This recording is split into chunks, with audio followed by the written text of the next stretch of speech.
Hello everyone, welcome to Aviation Institute and I am Pallavi Das, your friend and guide. So welcome to our YouTube channel, welcome to Aviation Institute, a very good morning to you all. So like every day हम लोग फिर से आ गए हैं top 10 vocabularies को लेकर. This will be our session of 10 top 10 vocabulary words जो कि बेस्ड होगा द हिंदू एडिटोरियल्स के ऊपर. सो जो लोग हमें रेगुलरली फॉलो करते हैं जो लोग हमें रेगुलरली देखते हैं वो कैब्स के सेशंस को रेगुलरली फॉलो करते हैं they very well know that we are doing food idioms this week we are doing food idioms, so we have divided idioms के सही प्रैक्टिस के लिए हम लोगों ने idioms को डिवाइड कर लिया है. द हिंदू vocabularies के सेशंस के साथ ही हम लोग 3 idioms भी करते हैं. आज के वोकेबुलरीज में भी हमारा 10 नया वर्ड है जो कि द हिंदू एडिटोरियल्स के से एक्सट्रैक्ट किया गया है, द हिंदू से निकाला गया है, right. So let us see what is our word, what are our 10 words for today, वो तो हम लोग देखेंगे ही. And before starting off with the vocabulary, जो लोग हमें रेगुलरली फॉलो करते हैं so they know that we start our session with our motivation. So what is our motivation for today? Let us see हमारा आज का motivation क्या है. So today's motivation is, I cannot give you the formula for success, but I can give you the formula for failure, which is try to please everybody. So this is very important, guys. This is very important for all of us, all of you out there. किसी भी इंसान के लिए ये बहुत ही मान के चलना बहुत ही लाभदायक हो सकता है. तो क्या होता है कि कभी कभी हम लोगों को सक्सेस का फंडा पता नहीं होता है, right. We don't know how to succeed in life, right. So nobody can tell us, nobody can say us that ये कर लो तो सक्सेसफुल हो जाओगे. So that is a bit risky, okay. So we don't know how to get success, how to succeed in life, but everybody can give you the formula. At least you can take this formula कि इस formula को लेकर आप fail ज़रूर हो जाओगे, ये sure है.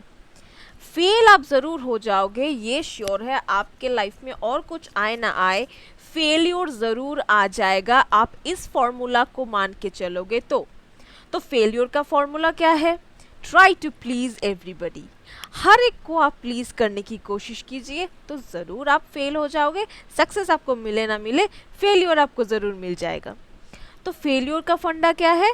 Trying to please everybody. हर एक को आप खुश कर पाओगे क्या? कभी नहीं. तो अगर आप इस रास्ते पे चल रहे हो कि मुझे सबको खुश करना है, तो आपको सक्सेस कभी नहीं मिलने वाला. सक्सेस आपको तभी मिल सकता है जब आप अपने खुद जो पसंद करते हो जिस काम को, वो काम करते जाओ. And if you try to please everybody, अगर आप सबको खुश करने के लिए काम कर रहे हो तो आपको सक्सेस कभी नहीं मिलने वाला. क्योंकि सक्सेस के साथ आपको ऐसे भी कुछ लोग, आप सक्सेस के रास्ते पर चल रहे हो तब ऐसा भी हो सकता है कि आपसे सब खुश ना हो.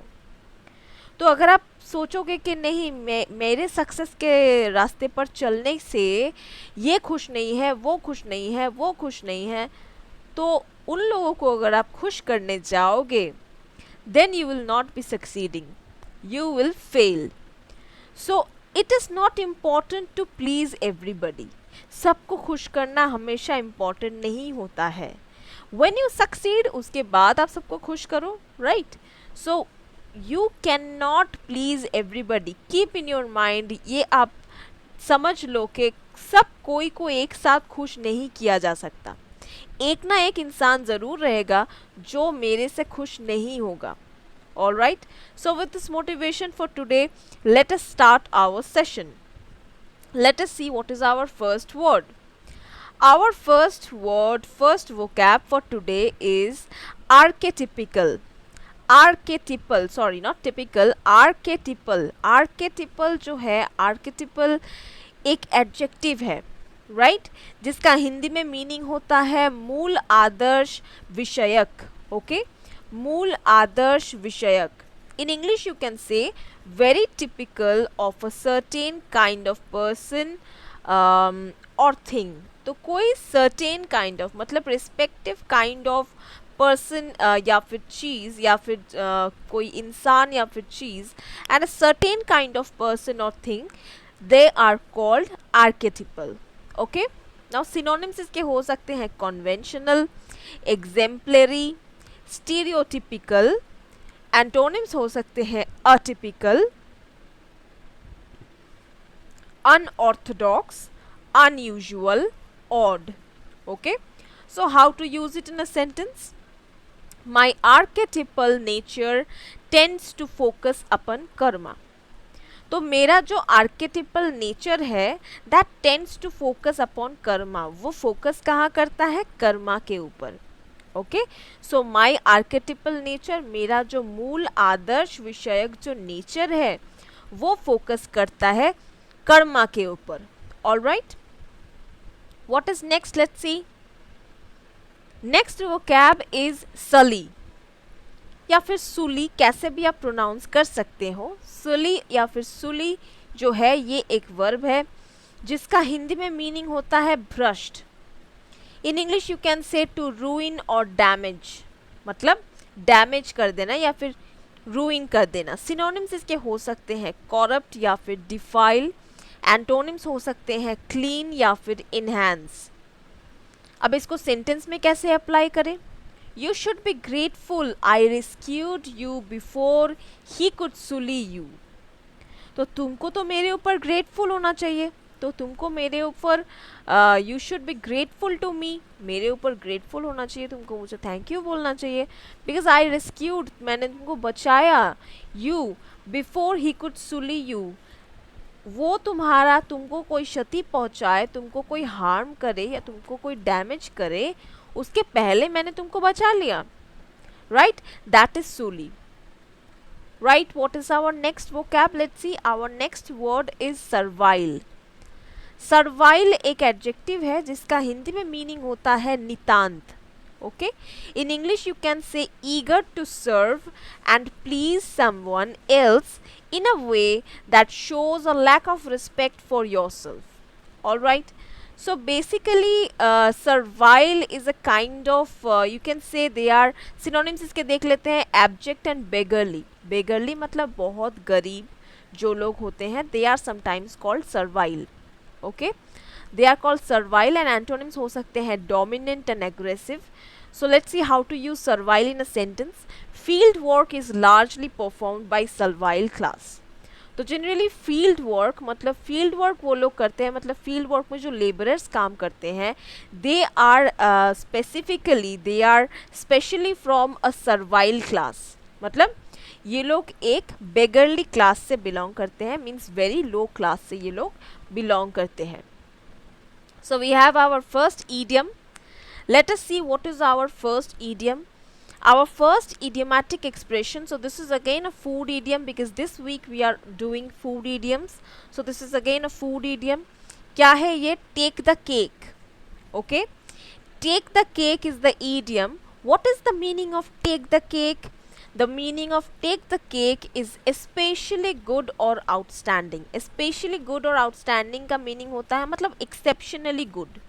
एक्सेप्शनली कुछ अच्छा हुआ है, that is when we use the word take the cake. तो let's see how to use it in a sentence.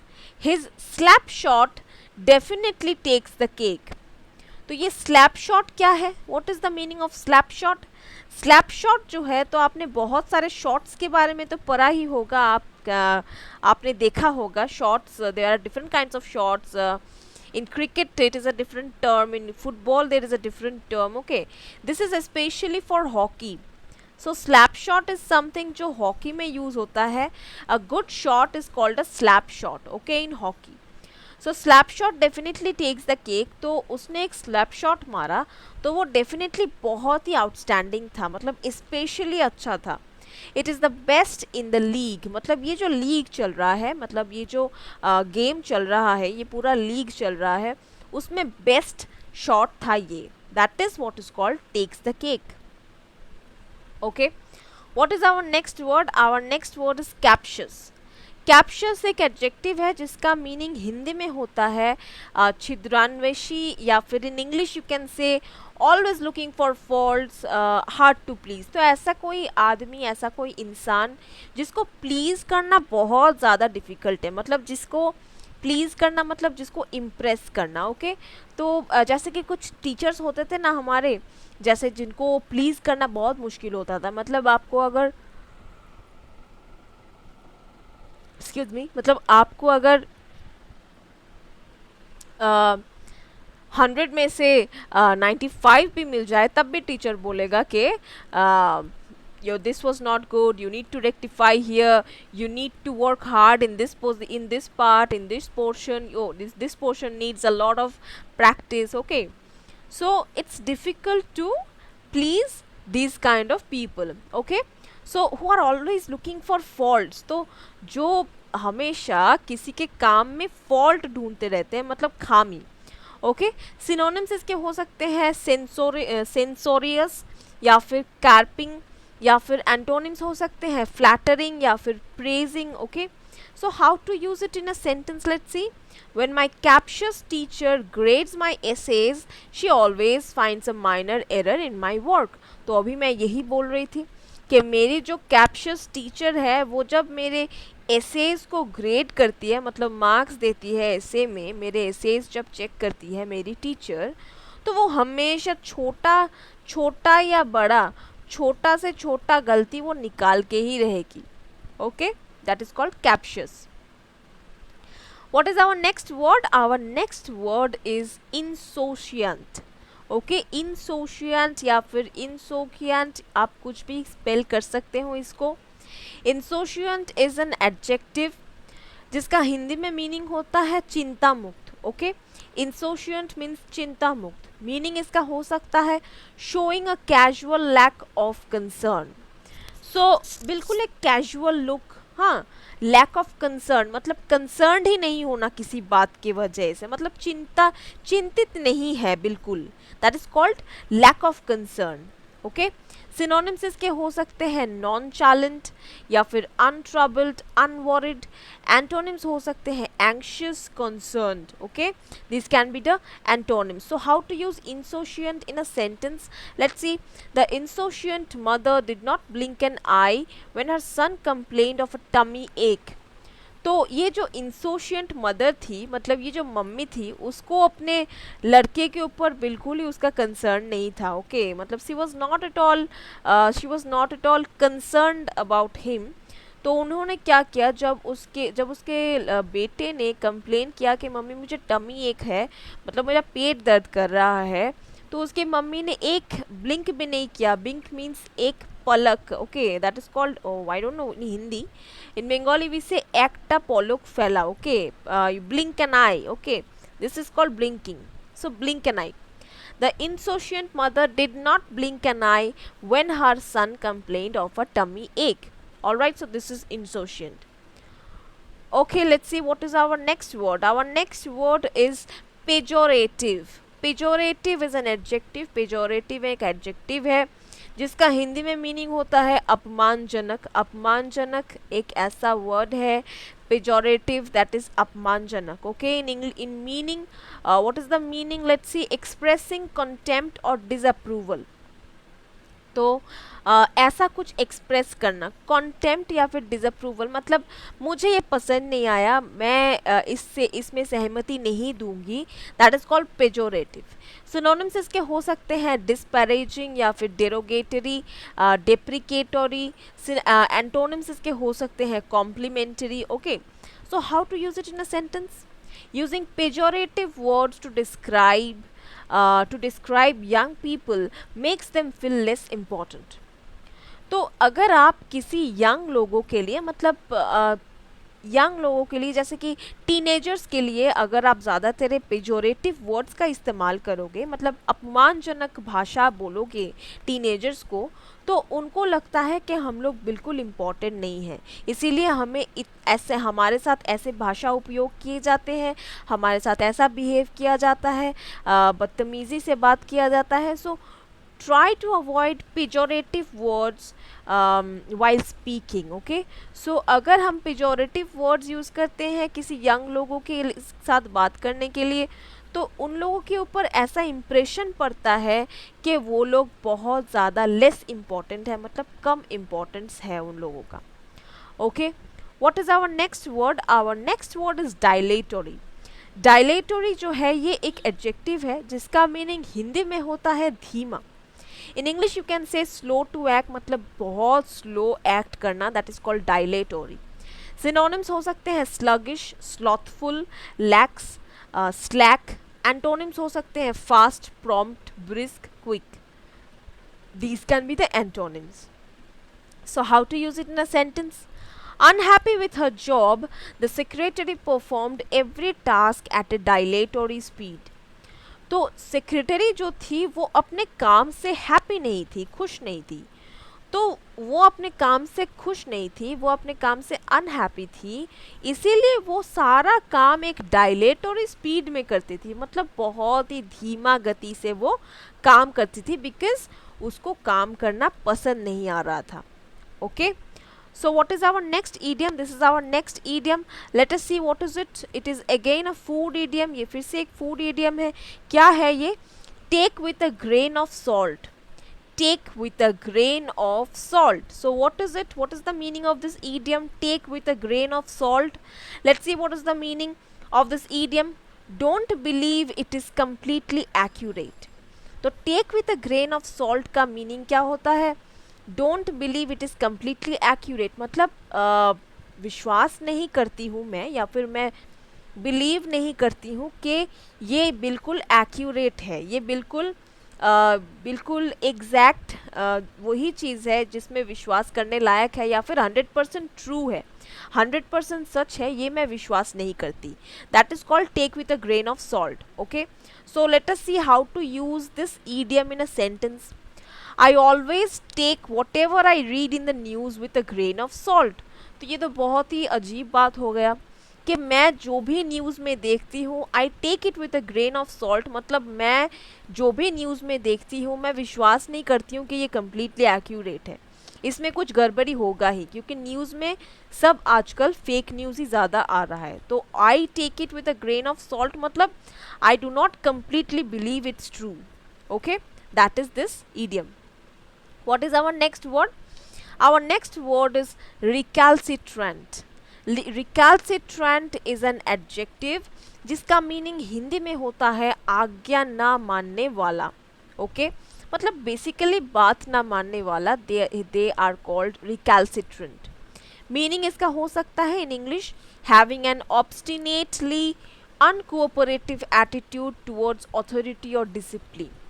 तो बिल्कुल अनकोऑपरेटिव एटीट्यूड है किसी का, मतलब कोऑपरेट करना नहीं चाह रहा है, मतलब मैं बोल रही हूँ थोड़ा इसको थोड़ा मना लो कि जो मिल रहा है आज वही खा लो, but I am not ready to cooperate with you. Okay. I am telling you कि नहीं मुझे यही चाहिए. So I am a baby, I am not cooperating with my mother. All right.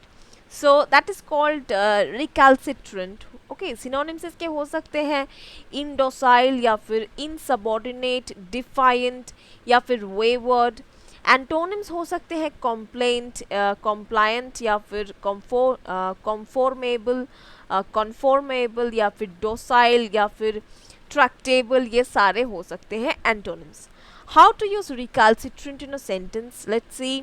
Despite being offered treats by his parents, the little boy was still recalcitrant about doing his homework. तो यही मैं बोल रही थी कि despite being offered, के उसको little boy को, एक बच्चे लड़के को उसके मम्मी पापा ने ऑफ़र किया ट्रीट्स, मतलब बहुत सारे चॉकलेट्स, हाँ जो उसको पसंद है ट्रीट्स उसको ऑफ़र किए उसके पेरेंट्स ने, लेकिन वो फिर भी रिकैल्सिट्रेंट है अबाउट डूइंग हिज होमवर्क. वो बिल्कुल कोऑपरेट नहीं कर रहा है, वो बात नहीं मान रहा है, बिल्कुल डिसिप्लिन नहीं है, उसका एटीट्यूड ऐसा है कि मुझे होमवर्क करना ही नहीं है. ओके. चाहे आप मुझे जितने भी ट्रीट दे दो मैं नहीं करूँगा. That is called recalcitrant about doing something, or recalcitrant about any work. Okay. What is our next word? Our next word is fawning. Fawning एक एडजेक्टिव है जिसका मीनिंग हिंदी में होता है चापलूस. ओके. चापलूस, जैसे कि हम लोग बोलते हैं ना कि चापलूसी कर रहा है. ओके. दैट इज कॉल्ड चापलूस. English, in English you can say displaying exaggerated flattery or affection, obsequious. Okay. So exaggerating affection का मीनिंग क्या है, एग्जैजरेटेड फ्लैटरी का मीनिंग क्या है, कि एग्जैजरेटेड फ्लैटरी का मीनिंग ये है कि फ्लैटरी का मीनिंग होता है कुछ दिखाना या फिर इम्प्रेस करने की कोशिश करना या फिर अटेंशन सीख करने की कोशिश करना, okay, that is flattery. And exaggerated flattery मतलब उतना नहीं चाहिए, इतना थोड़ा बड़ा चढ़ा कर ऐसे दिखाने की कोशिश करना, ओके, या फिर अटेंशन सीख करने की कोशिश करना, बड़ा चढ़ा कर कुछ दिखा कर, दैट इज़ फॉनिंग। सिनोनिम्स इसके हो सकते हैं साइकोफैंटिक या फिर सबसर्विएंट या फिर कैजोलिंग। एंटोनिम्स हो सकते हैं इम्पेरियस, पेरेम्पटरी या फिर ओपिनियनेटेड, ये सारे एंटोनिम्स हो सकते हैं। How to use fawning in a sentence? Since I am happily married, I do not like to have men fawning over me. तो मैं हैप्पीली मैरिड हूँ, ओके, मैं हैप्पीली मैरिड हूँ, इसीलिए मुझे अच्छा नहीं लगता है अगर different kinds of men, different mens, बहुत सारे पुरुष मेरे ऊपर फॉनिंग करे, तो मेरे ऊपर चापलूसी करे, तो मैं किसी को चापलूस बना के रखना नहीं चाहती, मैं किसी को इम्प्रेस भी नहीं करना चाहती, मैं किसी के ऊपर किसी का अटेंशन भी सीख नहीं करना चाहती, किसी और आदमी किसी और पुरुष का, क्योंकि मैं हैप्पीली मैरिड हूँ, okay. So what is our last vocab for today? Our last vocab is whine. Whine जो है ये एक नाउन है जिसका मीनिंग होता है कराहना। In English you can say to make a long high sad sound, okay? So कोई sad sound निकाला मतलब दुखी है, दुखी होकर हम लोग जब बात करते हैं या फिर रोते हैं या फिर चिंतित होते हैं तो जो साउंड निकालते हैं that is called wine, okay. Wine wine मतलब इसका और एक फॉर्म विनिंग भी होता है, okay, that is a different form. So wine is a noun. Remember synonyms इसके हो सकते हैं ग्राइप या फिर मोन। मोन इसका ये सिनोनिम किसका है? मोन रोने का भी सिनोनिम, क्राई का भी सिनोनिम मोन हो सकता है, ओके। एंटोनिम्स इसके हो सकते हैं हैप्पीनेस या फिर प्लेजर। हैप्पीनेस या फिर प्लेजर ये ऑपोजिट वर्ड्स है। How to use whine in a sentence? They come to me to whine about their troubles, okay. So this is an infinitive structure to whine. तो वो लोग मेरे पास आते हैं to whine about their troubles, अपने problems को लेकर मेरे पास अपना दुखड़ा सुनाने आते हैं, to whine about their troubles. Now if you don't want to use an infinitive here, you can replace this infinitive structure and write they come to me winning, okay, double N-I-N-G, they come to me winning about their troubles, okay. You can also replace this infinitive structure by a gerund, okay, by a gerund you can replace this infinitive structure, all right. So that is wine or winning, all right. So let us see, this is our last idiom for today. ये हमारा last idiom है, ये फिर से एक food idiom है. what is it? carrot top. तो carrot top का मीनिंग क्या होता है? क्या गाजर लगा हुआ होगा ऊपर? नहीं। तो कैरट टॉप का मीनिंग क्या होता है? कैरट टॉप का मीनिंग होता है पर्सन विथ रेड हेड और रेड और ऑरेंज हेयर। तो अगर किसी का बाल लाल कलर का है या फिर ऑरेंज रंग का है, that is called carrot top, okay. मतलब कैरेट की तरह लग रहा है, एंड कैरेट टॉप मीन्स इसके सर के ऊपर जो बाल है वो कैरेट की तरह लग रहा है, रेड या फिर ऑरेंज कलर का है, that is called carrot top. So how to use carrot top in a sentence? Simon is the first carrot top I have ever gone out with. तो मैं ऐसे किसी पहली लड़की के साथ बाहर निकली हूँ कि जो कैरेट टॉप है, मतलब जिसके बाल लाल या फिर ऑरेंज कलर के हैं, okay.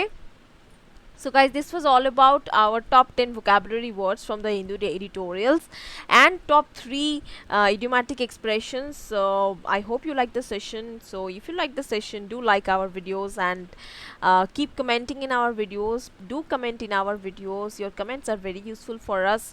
And yes, share it with your friends and relatives who really need these kind of videos. उनके साथ share करें.